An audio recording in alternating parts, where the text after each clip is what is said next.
Hello everyone, welcome to my channel glam girl Komal. मैं हूं कोमल।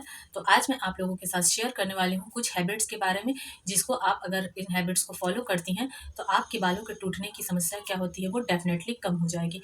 क्योंकि मैंने इसे इन हैबिट्स को खुद भी फॉलो किया है, जिसके बाद मुझे इसमें काफ़ी डिफरेंसेस समझ में आया है। तो मैंने सोचा क्यों ना आप लोगों के साथ भी इन हैबिट्स को शेयर करती हूँ। तो चलिए वीडियो को स्टार्ट करते हैं। Let's do it.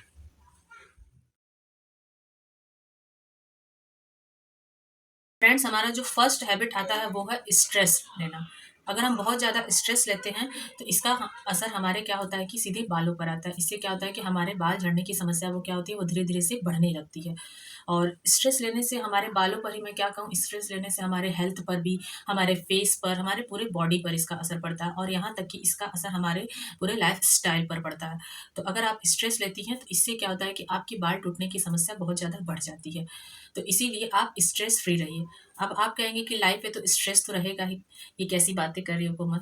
तो फ्रेंड्स, आप लोग ये बताइए, अगर आप स्ट्रेस लेती हैं तो क्या हमारे वो प्रॉब्लम सॉल्व हो जाती हैं? नहीं होते हैं। अगर स्ट्रेस होता है तो आप इसमें अपने मनपसंद चीज़ों को कीजिए। जैसे अगर आपको डांस पसंद है तो डांस कीजिए, अगर आपको योगा पसंद है योगा कीजिए, एक्सरसाइज कीजिए, अपने फ्रेंड से मिलिए, अपने रिलेटिव से मिलिए। इससे क्या होता है कि आपका स्ट्रेस धीरे धीरे से कम होने लगता है, और जिससे कि आप इस जो हैबिट है इससे आप बच सकते हैं। तो फ्रेंड्स, हमारा जो नेक्स्ट हैबिट आता है वो है अपने बालों को टाइट बांधना। जी हाँ, अपने बालों को आप मैं जहाँ तक मुझे याद है कि जब मम्मी लोग बालों को हम लोगों की चोटी करती थी तो वो क्या होता था कि बहुत ही ज़्यादा टाइट रहता था। इससे क्या होता है कि टाइट होने से हमारे जो हेयर लाइन्स है वो बहुत ही खींचे खींचे से लगते थे, और जिससे कि हमारे हेयर ब्रेक होने के चांसेस बहुत ही ज़्यादा होते हैं। जहाँ तक मैं जानती हूँ कि घर में देखिए जैसे लेडीज़ लोग होती हैं तो उसमें क्या होता है कि उन्हें अपने काम में इतना ज़्यादा मतलब बिजी रहती हैं कि वो अपने बालों को इस तरह से अच्छे से नहीं कॉम्ब कर पाती हैं। तो वो क्या करती हैं कि चलो जल्दी जल्दी अपने बालों का एक बहुत ही टाइटली बंद कर लेती हैं, या बहुत टाइट करके उसे क्लच लगा लेती हैं, या फिर बहुत टाइट ब्रेड कर लेती हैं, चोटी कर लेती हैं। तो इससे क्या होता है कि हमारे बाल वो ब्रेक होने के चांसेस ज़्यादा होते हैं, वो बाल बहुत ही ज़्यादा टूटने लगते हैं। तो इसीलिए अगर आप अपने बालों को बहुत ही ज़्यादा टाइट करती हैं तो वो टाइट मत कीजिए। अपने बालों को लूज़ बांधिए, ढीला बांधिए। अगर आप कोई बन बनाती हैं तो वो भी मतलब ढीला बन बनाइए। तो फ्रेंड्स, हमारा जो नेक्स्ट हैबिट आता है वो है चेंज योर हेयर रबड़। अपने रबड़ को लेकर बहुत से लोग होते हैं जो अपने बालों में एकदम पतली सी हेयर रबड़ का यूज करती हैं। इससे क्या होता है कि वो हमारे बालों में तो लग जाता है, लेकिन जब हम उसे बाद में निकालते हैं तो उसके साथ क्या होता है कि बहुत सारे बाल निकल आते हैं। तो इसीलिए अगर आप भी अपने बालों में रबर बैंड का यूज करती हैं तो जो फर वाले रबर बैंड होते हैं या फिर जो मोटे वाले रबर बैंड होते हैं आप उसका यूज कीजिए। जो पतले वाले रबर बैंड होते हैं उसका यूज मत कीजिए, वो बालों को बहुत ही ज़्यादा ब्रेकेज करते हैं, ब्रेक करते हैं, बहुत ज़्यादा हार्म पहुँचाते हैं। तो आप भी इस हैबिट को फॉलो कीजिए। तो फ्रेंड्स, जो हमारा नेक्स्ट हैबिट है वो है स्लिप करना। मैंने बहुत सी लेडीज़ को ऐसे देखा है कि वो रात को सोते समय अपने हेयर को फ्री कर कर मतलब ओपन कर कर सोती हैं। इससे क्या होता है कि बाल ब्रेकेज होने की प्रॉब्लम बढ़ जाती है। इससे क्या होता है कि जो बाल हैं वो आपस में एक दूसरे से रब होते हैं, जिससे कि बाल बहुत ज़्यादा उलझने लगते हैं। यहाँ तक कि कई बार क्या होता है कि जो हमारा पिलो होता है उस पर भी वो रब होने लगते हैं, जिससे कि बालों में स्प्लिट एंड्स की प्रॉब्लम बढ़ जाती है। तो इसीलिए अगर आप भी अपने बालों को ओपन कर कर सोती हैं तो आप डेफिनेटली इस आदत को चेंज कर दीजिए, क्योंकि इससे क्या होता है कि आपके बालों में बहुत सारे प्रॉब्लम शुरू हो सकते हैं। इसीलिए आप भी इस हैबिट्स को जल्दी से बाय बाय बोल दीजिए। तो फ्रेंड्स, इसके बाद जो हमारा नेक्स्ट हैबिट है वो है हेयर कॉम्ब को लेकर। अगर आप अपने बालों को कॉम्ब करने के लिए इस तरह के महीन ब्रशेस वाले कॉम्ब का यूज करती हैं तो इससे क्या होता है कि डेफिनेटली आपके बाल बहुत ही ज़्यादा टूटेंगे। इससे क्या होगा, अगर आपके बाल फंसे हुए हैं जब आप उन्हें सुलझाएंगी तो इसमें क्या होता है कि बाल बहुत ज़्यादा फंसने लगते हैं और वो फिर टूटने लगते हैं। तो इसीलिए अगर आप अपने बालों को सुलझाती हैं, अपने बालों को हेयर कॉम्ब करती हैं तो उसके लिए आप इस तरह के मोटे ब्रशेस वाले कॉम्ब का यूज कीजिए। इससे क्या होता है कि आपके बाल कम टूटेंगे। तो फ्रेंड्स, इसके बाद जो हमारा नेक्स्ट हैबिट है वो है इलेक्ट्रॉनिक टूल्स का यूज करना।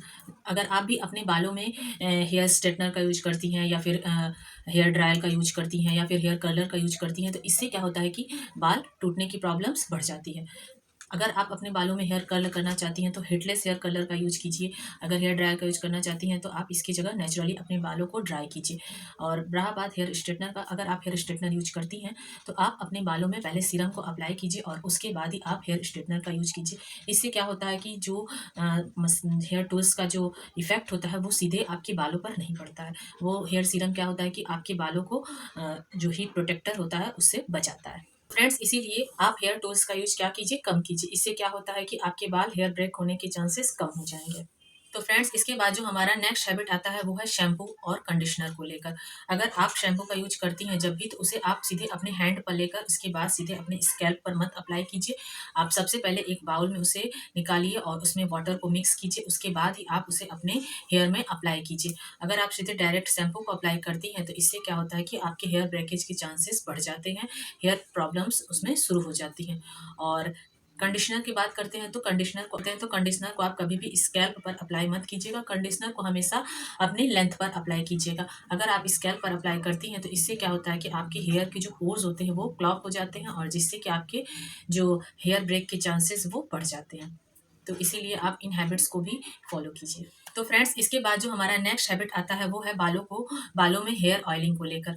मुझे याद है कि बचपन में जब बालों में मम्मी हमेशा बालों में तेल लगा कर रखती थी, इससे हमारे बाल क्या होते थे कि बहुत ही अच्छे होते थे। मगर अब क्या है कि हम लोगों की फैशन के चक्कर में हम लोग अपने बालों में हेयर ऑयलिंग तो करते ही नहीं है, जिससे कि हमारे बाल हेयर ब्रेकेज होने के चांसेस, टूटने के चांसेस बढ़ जाते हैं। तो इसीलिए अगर आप भी अपने बालों में हमेशा हेयर ऑयलिंग नहीं करती हैं तो वीक में कम से कम 2 बार तो हेयर ऑयलिंग ज़रूर कीजिए, और अच्छे से कीजिए हेयर ऑयलिंग। उसमें अच्छे से हेड मसाज करते हुए पूरे हेयर रूट्स पे, हेयर लेंथ पर अच्छे से हेयर ऑयलिंग कीजिए। इससे क्या होता है कि आपके हेयर टूटने के चांसेस कम हो जाते हैं। तो फ्रेंड्स यही है कुछ छोटे छोटे से हैबिट्स जिन्हें अगर आप फॉलो करती हैं तो इससे क्या होता है कि आपके बाल टूटने के चांसेस कम हो जाते हैं। फ्रेंड्स मैंने इस हैबिट्स को फॉलो किया है और मुझे डिफरेंस काफ़ी समझ में आ रहा है, तो इसीलिए मैंने आप लोगों के साथ शेयर किया है। आप भी इन हैबिट्स को ज़रूर फॉलो कीजिए और मुझे कमेंट्स में बताइएगा कि अगर आप इस हैबिट को फॉलो कर रही हैं तो आप पे ये कितना ज़्यादा वर्क करता है। तो फ्रेंड्स आई होप आप लोगों को आज का वीडियो अच्छा लगा होगा, यूज़फुल रहा होगा। अगर यूज़फुल है आपके लिए तो प्लीज़ मेरे इस वीडियो को लाइक ज़रूर कर दीजिएगा, और हाँ अपने फ्रेंड्स फैमिली में भी शेयर कीजिएगा। मिलती हूँ एक न्यू वीडियो के साथ, तब तक के लिए बाय बाय।